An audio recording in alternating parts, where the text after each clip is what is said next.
Hi good morning സുന്ദരി അമ്മ. എല്ലാവർക്കും അയ്യോ, അവനവന്റെ അമ്മമാരെല്ലാവർക്കും സുന്ദരിയല്ല അമ്മ. ആയിക്കോട്ടെ, വിളിച്ചു പറയുന്നു. അല്ല, ഏത് മക്കളൊക്കെയാണ് അവനവന്റെ അമ്മക്ക് അങ്ങനൊന്നും പറയരുത് മോനെ. എന്നിട്ട് വേണം ഈ അമ്മേനാണ് സുന്ദരി അമ്മ എന്ന് വിളിക്കുന്നതൊക്കെ ആൾക്കാർ കുറ്റം പറയുന്ന പറഞ്ഞ ഒരു എന്തോ ഒരു അമ്മക്കൊരു ആത്മവിശ്വാസക്കുറവിന്റെ പേരാണ് ഈ മിണ്ടാണ്ടിരിക്കുന്നത് പറയണം അല്ലമ്മ. അമ്മ എങ്ങനെ ഉണ്ടെങ്കിലും ഏത് രീതിയിലുണ്ടെങ്കിലും അവനവന്റെ മക്കളൊക്കെ അമ്മ തന്നെയാണ് സുന്ദരി. മനസ്സിലായില്ലേ? അതെപ്പോ ഇതുവരെ ഇതൊക്കെ ഞാൻ കാത്തിരുന്ന് കാണും മോനെ അല്ലേ? അതല്ല ഇപ്പൊ അല്ല, അങ്ങനെയല്ലേ അമ്മ ഉദ്ദേശിച്ചത്. എല്ലാ അമ്മമാരും തന്നെ ഉദ്ദേശിച്ചത്. ഇതിലൊരു പ്രത്യേകത ഒന്നും ഇല്ല. ഇതെന്താ അറിയോ? അരി അരി റൊട്ടിയാണ്. അങ്ങനെ അരി റൊട്ടിയിൽ ഇത് അരിപ്പൊടി കുറച്ച് നേരിയ ചൂടുവെള്ളത്തിൽ കുഴച്ചതാണ്. അതിൽ കുറച്ച് ക്യാരറ്റ്, കറിവേപ്പില, പച്ചമുളക്, പിന്നെ ഉരുളൻകിഴങ്ങ് തോല് കളഞ്ഞ് ചിരങ്ങിയിട്ടിട്ടുണ്ട്. അല്ല, ഈ വെള്ളത്തിന് അങ്ങനെയൊക്കെ പറയുമ്പോഴോ നാറിയ ചൂടുവെള്ളം എന്നൊക്കെ? ആറിയ ചൂട്, ഒരുപാട് നേരിയ ചൂട്. നേരിയ ചൂട് ഞാൻ പറയണതിനെ നീ തെറ്റിക്കും. നേരിയ ചൂടുവെള്ളത്തിൽ കുഴച്ചതാണ്. ഇളം ചൂടുവെള്ളം. ഇളം ചൂടുവെള്ളം. അതെ. അയ്യോ, എന്നെ കൊണ്ട് തോറ്റു. പിന്നെ പച്ചമുളക്, കുറച്ച് ഇഞ്ചി ഒന്നിങ്ങനെ ചിരണ്ടിട്ടിരിക്കുകയാണ്. കുറച്ച് പച്ചമുളക്, പിന്നെ കുറച്ച് ചെറിയുള്ളി, പിന്നെ ഉരുളക്കിഴങ്ങ് ചെണ്ടിയിട്ടുണ്ട്, പിന്നെ കുറച്ച് ക്യാരറ്റ്. ഇതിന് ഇനിയിപ്പോ ക്യാബേജോ അങ്ങനെയുള്ള എന്തെങ്കിലും പച്ചക്കറി, ബീൻസോ എന്ത് വേണമെങ്കിലും ഇടാം. ഞാനിതിൽ ഉരുളക്കിഴങ്ങും ക്യാരറ്റും പച്ചമുളകും ഇത്രയ്ക്ക് തന്നെ ഇട്ടിട്ടുള്ളൂ. വേണമെങ്കിൽ മല്ലിയരി ഇടാം. ഓക്കെ. എന്നിട്ട് ഇത് റൊട്ടി. അല്ല, കയ്പൊക്കെ ഇടാൻ പറ്റുമോ? അല്ല, അമ്മയുള്ള പറഞ്ഞ് എന്ത് വേണമെങ്കിലും ഇടാന്ന്. അങ്ങനെ ഒരു വാക്ക് നമ്മൾ ഉപയോഗിക്കാൻ പാടില്ല. കാരണം എന്താ അറിയോ, എന്ത് പച്ചക്കറി വേണമെങ്കിലും ഇടാന്ന് പറയുന്ന ഒരു തെറ്റായ വാക്കാണ് കേട്ടമ്മ. അതമ്മ തെറ്റ് പറ്റിയോ? അംഗീകരിച്ചോ? അല്ല, ഇതിൽ ഇടാൻ പറ്റുന്ന പച്ചക്കറി അങ്ങനെ പറയണല്ലോ. അങ്ങനെ പറഞ്ഞില്ലല്ലോ അമ്മ. പറ്റുന്നതേ, അതായത് ക്യാബേജ് ഇടാൻ പറ്റും, ഉരുളക്കിഴങ്ങ് ഇടാൻ പറ്റും, ക്യാരറ്റ് ഇടാൻ പറ്റും, ബീട്രൂട്ട് ഇടാൻ പറ്റും, ബീൻസ് ഇടാൻ പറ്റും, അങ്ങനെ ഉരുളക്കിഴങ്ങ് ഇടാൻ പറ്റും. അങ്ങനെ കുറെ പച്ചക്കറികളില്ലേ? കോവക്ക ഇടാൻ പറ്റുമോ? ഇല്ല, വെണ്ടയ്ക്ക, പിന്നെ ഇലക്കറികൾ എന്തെങ്കിലുമൊക്കെ ഇടാം. അപ്പോൾ ഇതിങ്ങനെ നമുക്ക് കൈ കൊണ്ട് ഇങ്ങനെ കരച്ച് കൊടുക്കാം. ഇലക്കറികളാണോ ഇല വർഗ്ഗങ്ങളാണോ ഇത്? ഇന്നെന്തോ പറ്റിയിട്ടുണ്ട്. എന്താ പറയാ, രാവിലെ മുതൽ മഴക്കാര്, ഒരു ലെവലേശം വെയിലില്ല. തലേനുള്ളിലേക്ക് തലേനുള്ളിലേക്ക് വടുവ് കയറി വന്നിട്ടില്ല. എന്നിട്ട് ഒരു വെളിച്ചം കയറി വന്നിട്ടില്ല. അതിന്റെ ഒരു മിസ്റ്റേക്കാണ് കേട്ടോ. അമ്മയ്ക്കെന്നെ ഇരിക്കി എന്ത് പറഞ്ഞാലും അമ്മ അത് അമ്മയ്ക്കാന്ന് വിചാരിക്കും. ഞാനാ പറഞ്ഞത്. അപ്പൊ കടുത്ത് വിടാൻ പറ്റുമോ അമ്മ? അപ്പൊ അമ്മ പറയും കടുത്ത് ഉപ്പേരി വെക്കണത് ആണമ്മ വെക്കും. അതന്നെ പറഞ്ഞു. അതിടാൻ പറ്റും. അതില്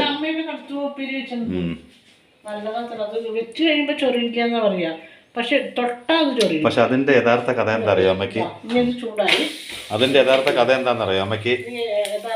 നിങ്ങളെ പോലത്തെ വികൃതി എന്ന് പറഞ്ഞാൽ മക്കളെ വളർത്താൻ കടുത്തു പോകണമെന്നൊരു ഇടയ്ക്ക് നിങ്ങളുടെ മേത്ത് തേക്കാൻ വേണ്ടി വെച്ചാണ്. അങ്ങനെ വെച്ച് ഇതിനൊരു ഉപ്പേരി ഉണ്ടാക്കിയാലേ വന്നിട്ട് അവരൊന്ന് ഉണ്ടാക്കി നോക്കിയതാണ്. മനസ്സിലായില്ലേ? ഇതെന്താ അവിടെ വെച്ചിട്ട് വെറുതെ പോയത്? ഇവിടെ അല്ലേ? അല്ല, അമ്മ ഇവിടെയാണോ അതോ വേറെ എവിടെയെങ്കിലാണോ? ഇത് ഇട്ടു എന്ന് പറഞ്ഞിട്ട് അമ്മ പോയി.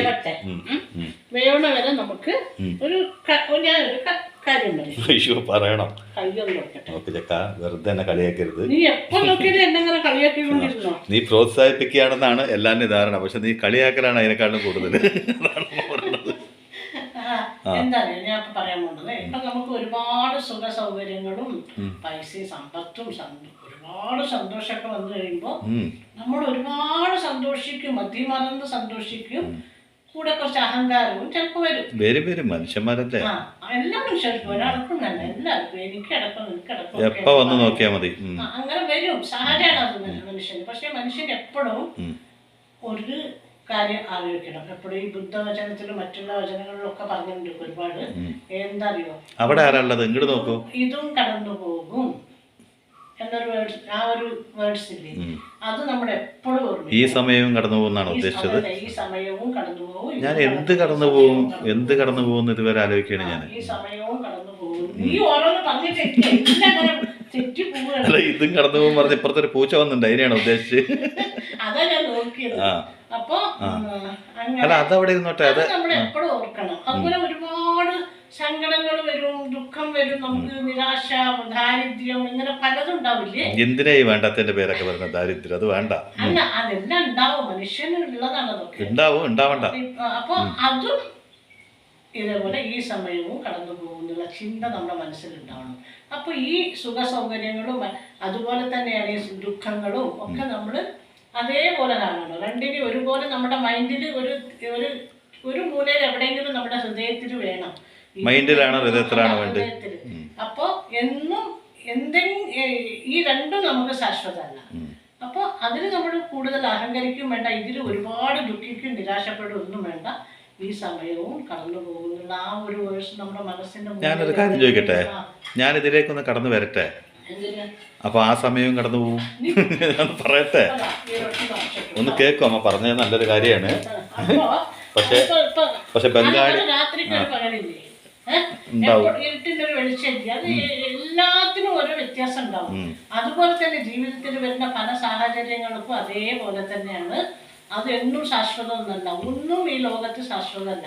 നമ്മൾ ജനിക്കുമ്പോൾ തന്നെ നമുക്കറിയാം നമ്മൾ മരിക്കുന്നു, അല്ലേ? അത് നമുക്ക് അറിഞ്ഞിട്ട് തന്നെയല്ലേ നമ്മുടെ ഈ ഭൂമിയിൽ ജനിക്കുന്നത്. അപ്പൊ ജീവിക്കുന്ന ഈ സമയം കടന്ന് മരണത്തിലേക്ക് എടുക്കുന്നുള്ളത് അതും അറിയാം. അപ്പൊ പിന്നെ നമ്മൾ ഒരുപാട് സന്തോഷിക്കുമ്പോഴും നമ്മുടെ മനസ്സിൽ ഇനിയിപ്പോൾ അതില്ലാണ്ടായ, ഞാൻ പറയുന്നതിൻ്റെ അർത്ഥം വേറൊന്നുമില്ല. സന്തോഷം വരുമ്പോൾ നന്നായി സന്തോഷിച്ചും ഉല്ലസിച്ചും ഒക്കെ നടന്നോട്ടെ, അതൊക്കെ വേണ്ടതാണ്.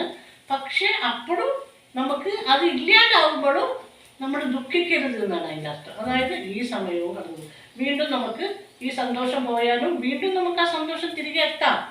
അതുപോലെ ദുഃഖങ്ങൾ വരുമ്പോൾ ദൈവമേ എന്തൊരു ജീവിതമാണ് എൻ്റെ എന്ന് പറഞ്ഞ് നമ്മൾ അത്രത്തോടെ നമ്മൾ ദുഃഖിക്കണ്ട. ആ സമയവും നമുക്ക് കടന്നു പോകും. എന്നും ദുഃഖങ്ങളായിരിക്കില്ല ആയിരിക്കും, അല്ലെ? ഒരു പകലിനൊരു വെളിച്ചം. ഇപ്പൊ അമ്മയ്ക്ക് കുറച്ചു നേരത്തെ ആ പൂച്ചനെ നോക്കിക്കൊണ്ട് അമ്മ ഇരുന്നല്ലോ, അപ്പൊ അമ്മയ്ക്ക് മനസ്സിലായില്ലേ ഈ പൂച്ചയും കടന്നു പോകുന്നു? വെറുതെ അതിനെ ഉദ്രവിക്കാൻ വേണ്ടി നോക്കിക്കൊണ്ടേണ്ട, അതെന്താ ഉള്ളിലൊന്നും വന്നില്ലല്ലോ, പിന്നെ എന്താ ബുദ്ധിമുട്ട്? അമ്മ പൂച്ചേനെ വളർക്കലിന് ആ പൂച്ചക്ക് അല്ല, ആ പൂച്ചക്ക് ഏറ്റവും കൂടുതൽ ഭക്ഷണം കൊടുക്കുന്നത് അമ്മയല്ലേ? അപ്പൊ അതിനോട് അമ്മയ്ക്ക് സ്നേഹല്ലേ? പിന്നെ എന്തിനാ അതിനെ ശത്രുക്കളെ നോക്കുമ്പോൾ നോക്കണം?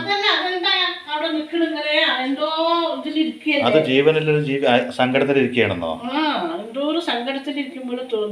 അതിന്റെ ആരോ അതിനെ ഉപേക്ഷിച്ച് പോയിന്റെ തന്നെ വിചാരിച്ചൂടെ എങ്ങനെ? അപ്പൊ ഇതും ഈ സമയം കടന്നു പോകുന്ന ആ പൂച്ചയ്ക്ക് വിചാരിച്ചൂടെ എന്ന് ഞാൻ ആലോചിച്ചതാണ്. അയ്യോ അമ്മ, പൂച്ചനെ കണ്ട കാലം അമ്മ. ഇവിടെ ഞാനടക്കം ഞങ്ങളുടെ കുടുംബാംഗങ്ങൾ അമ്മ എന്താ പറയണെന്ന് കേൾക്കാൻ വേണ്ടി ഇരിക്കുകയാണ്. അപ്പൊ പൂച്ചയുടെ കാര്യം ഞങ്ങളടുത്ത് പറയണ്ട. ഇതേപോലെ തന്നെയല്ലേ ജീവിതത്തിൽ എല്ലാ സമയവും ഒരേപോലെ ആർക്കും ഉണ്ടാവില്ല. ചിലപ്പോ കണ്ടില്ലേ, നമുക്ക് സമ്പത്തും ഐശ്വര്യവും എല്ലാം ഉണ്ടാവും. അപ്പൊ അവിടെ എന്തെങ്കിലും ഒരു ദുഃഖം ദൈവം വെച്ചിട്ടുണ്ടാവും. അപ്പൊ അതൊക്കെ ഉണ്ടെങ്കിലും ഒരു ദുഃഖം ഉണ്ടാവും. അപ്പൊ അത് കടന്നു പോകുന്ന ആ സമയം കടന്നു പോകുന്നങ്ങോട്ട് വിചാരിക്കുക. നമ്മുടെ മനസ്സിൽ എപ്പോഴും നമ്മൾ എന്തിനും സഹിക്കാൻ പ്രാപ്തരാണ് എന്നുള്ളൊരു ഇതിന് വേണ്ടിയിട്ടാണ് പണ്ടുള്ള മഹാന്മാരൊക്കെ ഈ വാക്ക് പറഞ്ഞിട്ടുള്ളത്. കാരണം ഈ സമയവും കടന്നു പോകുന്നുള്ളതിൽ ഒരുപാട് അർത്ഥങ്ങൾ അടങ്ങിയിട്ടുണ്ട്. ഇപ്പൊ ഈ സാധാരണ മനുഷ്യനൊരു വാക്ക് പറയട്ടെ, മഹാന്മാരവിടെ കുറച്ചു നേരം മാറി നിന്നോട്ടെ. ഞാൻ ചെറിയൊരു കാര്യം പറഞ്ഞോട്ടെ, ചീത്ത പറയോ? ഇല്ല, ഇന്നെന്തോ അമ്മയ്ക്ക് മഴക്കാരൊക്കെ നടന്നിട്ടൊരു തലവേദനയൊക്കെ ആയിട്ട് അമ്മ ഒത്തിരി ദേഷ്യത്തിലാണ് തോന്നുന്നുണ്ട്. ആണമ്മ? ഇല്ല അല്ലേ?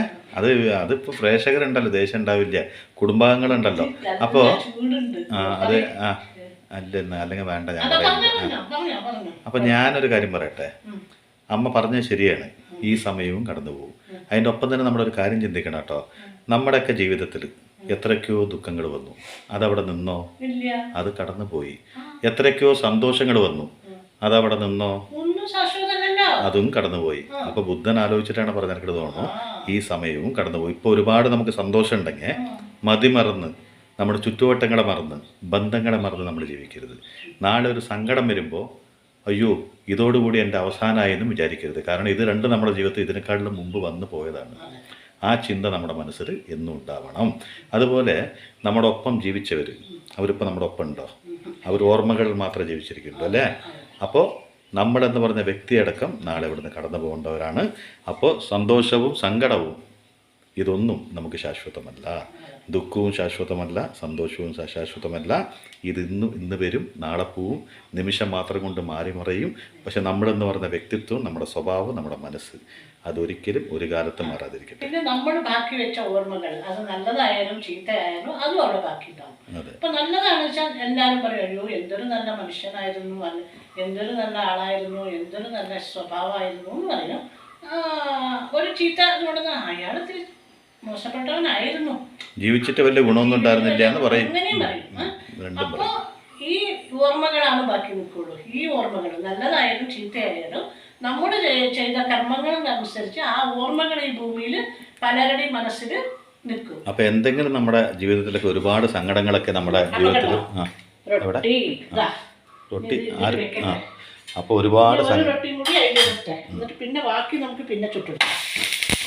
ഇതവിടെ നിന്നോട്ടെ. ഇവിടെ കൈയൊന്നും പൊള്ളില്ല അങ്ങനെ ചെയ്യുമ്പോൾ. പ്രാക്ടീസാണ്. അപ്പോൾ ഒരുപാട് ദുഃഖങ്ങളൊക്കെ നമ്മുടെ ജീവിതത്തിൽ വരുമ്പോൾ തകർന്നു പോയി ഇനി എന്താ ചെയ്യേണ്ടത്, ഇനി ഈ ജീവിതം വേണ്ടെന്നൊക്കെ ആർക്കെങ്കിലും ഒരു തോന്നൽ വരുന്നെങ്കിൽ ആലോചിക്കുക. ഇത് ഇന്ന് മാത്രം സംഭവിച്ചല്ല, ഇന്നലകളിൽ നിങ്ങൾക്ക് സംഭവിച്ചിട്ടുണ്ട്, അതിനെ തരണം ചെയ്ത് നിങ്ങൾ ജീവിച്ചിട്ടുണ്ട്. അപ്പോൾ ഒരുപാട് സന്തോഷങ്ങളും ഇന്നലെ കടന്നു പോയിട്ടുണ്ട്, അതുപോലത്തെ ഒരു സന്തോഷം നാളെ നിങ്ങൾ തേടി വരാം. അപ്പോൾ ജീവിതം, ഒരു വ്യക്തിത്വം, ഒരു മനസ്സ്, അതെന്നും കൈമോശം വരാതിരിക്കട്ടെ. സങ്കടങ്ങൾ പെരുമഴ പോലെ പെയ്താലും ഒരു സന്തോഷം വരുന്നുള്ള വിശ്വാസത്തിൽ ജീവിക്കുക. ആ വിശ്വാസം തന്നെയാണ് ജീവിതം. ശ്വാസം പോലെ നമ്മുടെ ശ്വാസം ഉണ്ടല്ലോ, അതിൻ്റെ അത്ര അമൂല്യതയുണ്ട് നമ്മുടെ വിശ്വാസത്തിന്, അല്ലേ? അപ്പോൾ ആ വിശ്വാസം, കാരണം ദൈവം നമുക്ക് നമ്മുടെ ജീവിതത്തിൽ എത്ര വയസ്സായാലും 25 വയസ്സ് തൊട്ട് 75 വയസ്സ് വരെയുള്ള ആൾക്കാർക്കും ഇന്ന് സംഭവിച്ചുകൊണ്ടിരിക്കുന്ന ഇന്നലകളിൽ സംഭവിച്ചിട്ടുണ്ട്.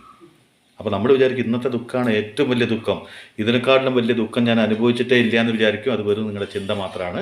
ശരിക്കും ഒന്ന് ആലോചിച്ച് നോക്കി, ഇതിനെക്കാട്ടിലും വലിയ ദുഃഖം നിങ്ങൾ ഇന്നലകളിൽ അനുഭവിച്ചിട്ടുണ്ടാവും, അല്ലേ?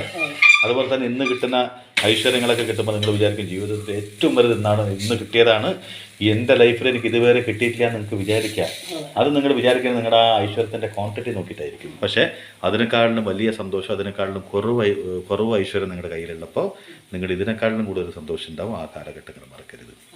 പിന്നെ എന്തൊക്കെ നിങ്ങൾക്ക് എത്രയൊക്കെ ഐശ്വര്യം ഉണ്ടായിക്കോട്ടെ, നിങ്ങളുടെ ജീവിതത്തിൽ സന്തോഷം ഉണ്ടായിക്കോട്ടെ, അതുപോലെ നിങ്ങളുടെ ജീവിതത്തിൽ ഇനി അതൊന്നും ഇല്ലാതെ നിങ്ങളുടെ ജീവിതത്തിൽ സന്തോഷക്കുറവോ ഇനി പൈസ ഇല്ലാണ്ടാവുകയോ ദാരിദ്ര്യമോ എന്തുണ്ടായിക്കോട്ടെ, പക്ഷെ നിങ്ങളുടെ മനസ്സിലുള്ള സ്നേഹമില്ലേ, കലർപ്പില്ലാത്ത സ്നേഹം, നിങ്ങളുടെ വ്യക്തിത്വം, നിങ്ങൾ എങ്ങനെയാണോ ജീവിച്ചത് നല്ല വ്യക്തിത്വത്തോടെ, ആ വ്യക്തിത്വം, ആ കലർപ്പില്ലാത്ത സ്നേഹം നിങ്ങൾ മറ്റുള്ളവർക്ക് കൊടുക്കുകയാണെങ്കിൽ ഈ രണ്ട് കാര്യങ്ങളും ഉണ്ടായാലും നിങ്ങളുടെ മനസ്സിനൊരു എന്താ പറയുക, ഒരു സമാധാനം ഉണ്ടാവും.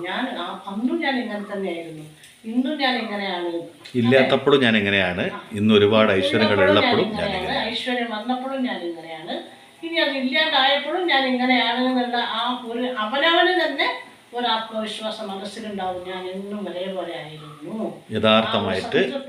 യഥാർത്ഥമായിട്ട് അവരാണ് ജീവിതത്തിലെ നിറകുണം എന്ന് വിളിക്കുക, അല്ലേ? അവർ മാത്രമാണ്. കാരണം ഒരു ഗുണം എന്ന് പറയണത് ഐശ്വര്യം കൊണ്ട് മാത്രം ഉണ്ടാവുന്നതല്ല, നമ്മുടെ സ്വഭാവം കൊണ്ടും കൂടി ഉണ്ടാവുന്നതാണ്. കാരണം സ്വഭാവത്തിൻ്റെ അത്ര സ്വഭാവത്തിന് അത്ര വാല്യുവേഷൻ ഇല്ല ഒരു സമ്പത്തും ഭൂമിയിലില്ല, അല്ലേ? കുറേ സമ്പത്ത് നമ്മുടെ കയ്യിലെ ലെവലേശം മനസ്സാക്ഷിയിലുണ്ടായി കഴിഞ്ഞാൽ ആര് ബഹുമാനിക്കും?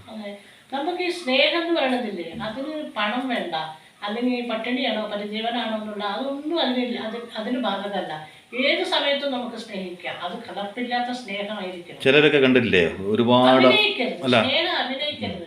ചിലരൊക്കെ കണ്ടില്ലേ ഒരുപാട് ഐശ്വര്യത്തോട് ജീവിച്ചിട്ടുണ്ടാവും, ഒരു കാലഘട്ടം കഴിയുമ്പോൾ ഐശ്വര്യം മുഴുവനും നഷ്ടപ്പെട്ടു പോയിട്ട് ഈ സ്വർണ്ണക്കരടി കൊണ്ട് ജനിക്കുക എന്നൊക്കെ പറയില്ലേ, അങ്ങനെ ചിലരുണ്ടാവും. പിന്നെ കുറേ കാലങ്ങൾ കഴിയുമ്പോൾ അവൻ്റെ ഐശ്വര്യം മുഴുവൻ പോയി, പക്ഷെ എന്നാലും അവർ ആ വ്യക്തിത്വത്തെ പണയം വെച്ചിട്ടുണ്ടാവും. അവരെന്താ പറയാറിയോ, ഇതെല്ലാം ഞാൻ എന്നോ കണ്ടുപിടുത്തതാണ്. അപ്പോൾ അതാണ് നമ്മുടെ ഡിഗ്നിറ്റി. ഇങ്ങനെ വേകണം കേട്ടോ, ഇങ്ങനെ കുറച്ചൊന്ന് റോസ്റ്റായ പോലെ ഇങ്ങനെ എണ്ണ ഒന്നും ഉപയോഗിക്കരുത്. അപ്പോഴാണ് ഇതിന് ടേസ്റ്റ്. ഇങ്ങനെ കരിഞ്ഞ പോലെ കുറച്ചിങ്ങനെ കിടക്കണം, അപ്പോഴാണ് ഇതിന് ടേസ്റ്റ്. അതാണ് ഈ റൊട്ടിയുടെ. അപ്പോൾ റൊട്ടി കഴിക്കാൻ വരുന്ന ഇതുണ്ടോ, നല്ല റൊട്ടി, അതിൻ്റെ കൂടെ തേങ്ങാ ചട്നി, തക്കാളി ചട്നി. ഇന്ന് എന്തുകൊണ്ടാണ് അമ്മ അത്ര ധൃതിയിൽ റൊട്ടിയൊക്കെ ഉണ്ടാക്കി പോകണമെന്ന് പറഞ്ഞാൽ അമ്മയ്ക്ക് ഇന്ന് ചെക്കപ്പിൻ്റെ ദിവസമാണ്. ഇനിയിപ്പോൾ ഡ്രസ്സൊക്കെ മാറി ഒന്ന് ചെക്കപ്പൊക്കെ കഴിഞ്ഞ് വരുമ്പോഴേക്കും വൈകുന്നേരം ആവും. അത് കാരണം വേഗം ഒരു റൊട്ടി ഉണ്ടാക്കി നിങ്ങളൊക്കെ കണ്ടിട്ട് ഉച്ചയ്ക്ക് വേറെ എവിടെന്നെങ്കിലും ഭക്ഷണം കഴിക്കേണ്ടി വരും. കാലത്തും കൂടി ഇനി ആ ഹോട്ടലിൽ ഭക്ഷണം വേണ്ട പറഞ്ഞ് ഞാൻ പെട്ടെന്ന് കഴിക്കേണ്ടി വരികയല്ലോ, കഴിക്കണമല്ലോ. അപ്പോൾ അപ്പം എന്തായാലും നിങ്ങളൊന്ന് കണ്ടിട്ട് പോവുക എന്ന് പറഞ്ഞ് വന്നതാണ്, അല്ലേ? അപ്പൊ ഞാൻ റൊട്ടി കഴിക്കാൻ വിളിക്കുന്നുണ്ട്, പക്ഷെ വന്നാൽ ഞാൻ ഇവിടെ ഉണ്ടാവില്ല. അത് ശരി, ഭയങ്കര അമ്മയാണ് അല്ലേ, എല്ലാം പഠിച്ചല്ലോ മമ്മി. അപ്പൊ ഓക്കെ, ബൈ.